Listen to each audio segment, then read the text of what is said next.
Hey everybody, welcome to SOAR from Home with me, Lindsay. Welcome to Project SOAR. We are a nonprofit community education program based out of the Twin Cities of Minnesota. Welcome if you're one of our participants, but also welcome if you're tuning in from anywhere in the world. We love to have everyone.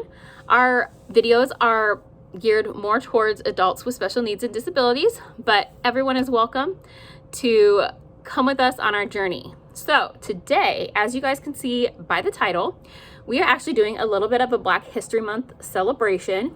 Last week, we had a craft program for Project SOAR that we worked on some freedom quilt mosaics, which was a really fun look back and recreation of freedom quilts, which were quilts that were maps that were sewn together to help people understand the freedom trail and the way to escape to the north from slavery. So that was a really fun activity we did. We read a book that helped us learn more about freedom quilts and their role they played, and then had made a mosaic of a tile using some of the techniques and patterns that were used on a freedom quilt. So that was really fun. If you don't know much about it, I suggest looking it up. It's really fun. Today, though, what we're going to be doing is, as we are our community of adults with special needs and disabilities, I thought it'd be really fun to look up some of the leaders in the African American community that also happen to have a special need or disability, and see what they advocate for, and kind of just share that knowledge with you. I thought it was really fun to kind of combine our two worlds. It's one world, but as a celebration of Black History Month, just to combine what we're interested in and make that connection. So I do want to start out with a little bit of history about Black History Month. So Black History Month has been going on since the early 1900s. And in 1976, ever since 1976, presidents have declared February as Black History Month. It coincides with Abraham Lincoln's birthday and also a senator, which I'm totally forgetting the name of, whose birthday was in that month, who played big roles in the civil rights movement and the abolishment of slavery. So February, that is why February was chosen. All right, and so one of the presidents, President Ford, he said it really well. He says, February is the time we seize the opportunity to honor the too often neglected accomplishments of Black Americans in every area of endeavor throughout our history. So I think that's really important to just say, hey, this is our time to take a step back and honor this particular grouping of people that sometimes don't get honored as well. They don't get honored as well as they should throughout history. So it's a very good time to just sit back and take notice, really reflect, and really it serves as an opportunity to reimagine the possibilities of tomorrow by honoring the struggles of ancestors and by taking the time to remember. So by remembering what happened and everything that they have gone through in the past and looking at the present, we can reimagine the future and be re-energized to focus on where we want to go. So I thought those were some pretty good info and ideas on Black History Month. And just so you guys know, there are a lot other months coming up where we have a month-long celebration to focus on different areas. February happens to be Black History Month. It's also LGBT History Month, the Heart Association Month.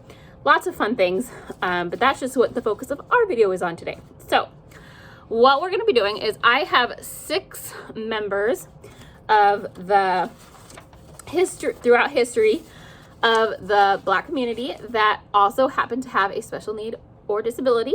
And so we're just going to learn about them. We're going to talk a little bit about what they advocated for, what their role was, what their job was throughout history. So some of them are current people who are still alive, and some of them are people from the past who were instrumental at their time and the movements. So, all right, so the first person is Halle Berry.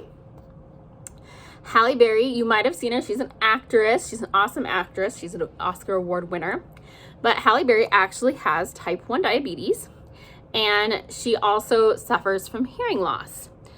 And so I did not know that about her, but I thought it was really awesome to learn that. And she's actually a huge advocate for ending domestic violence. So acting is her main job, but she uses her power and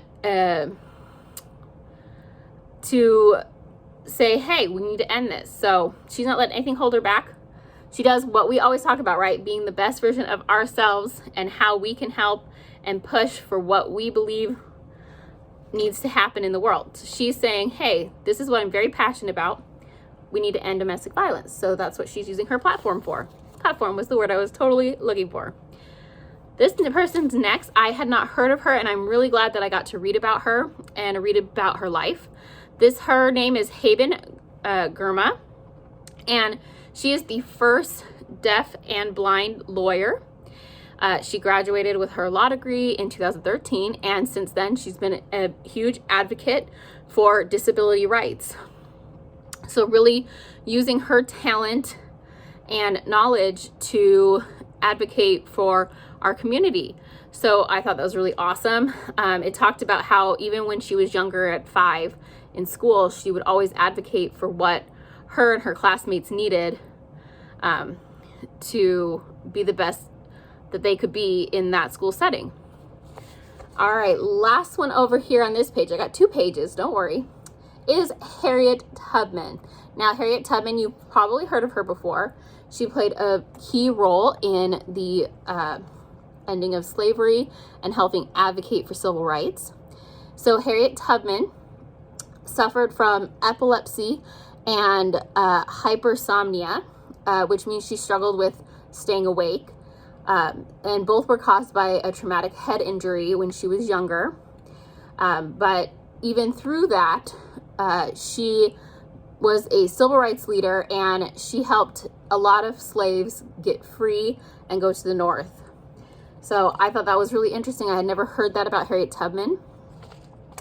And I liked that learning about how she was her best person and really played key roles.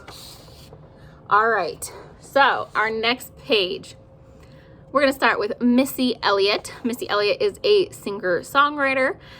If you haven't heard her songs, lots of fun. She came out with a lot in the 2000s and has recently made a comeback at the Super Bowl a couple years ago.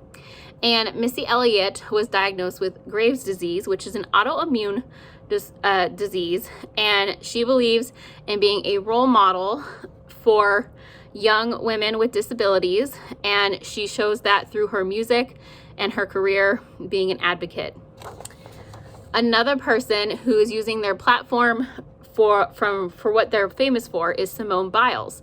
Simone Biles is a Olympic gymnast gold medalist, and she is very open about having ADHD and how that has affected her life and what she's gone through. And she believes in being a role model for young women with disabilities.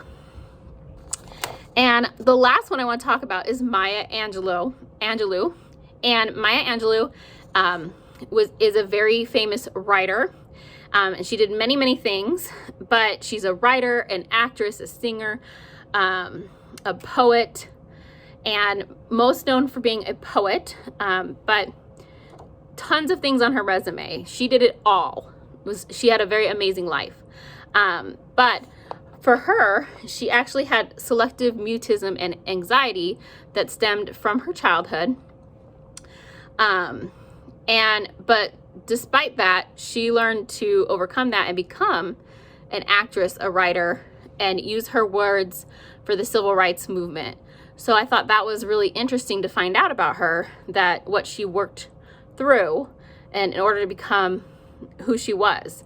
So a lot of different things, right? Now you'll notice I may or may not have chosen 6 women. Obviously, I do know that there are men in Black history that have had or have disability or a special need, but I just focused on these amazing women.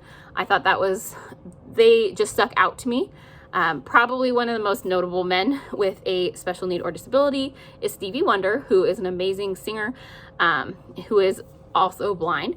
So there's a lot more to look at. There's a lot more fun things to learn. And remember, what we do is we talk about history, we talk about the present so that we can reimagine and see where we want to go and how we want to push for change in the future. So lots of just fun things to research and look up and acknowledge for Black History Month. I hope you guys learned something new today and share with others. I want you guys to have a great day.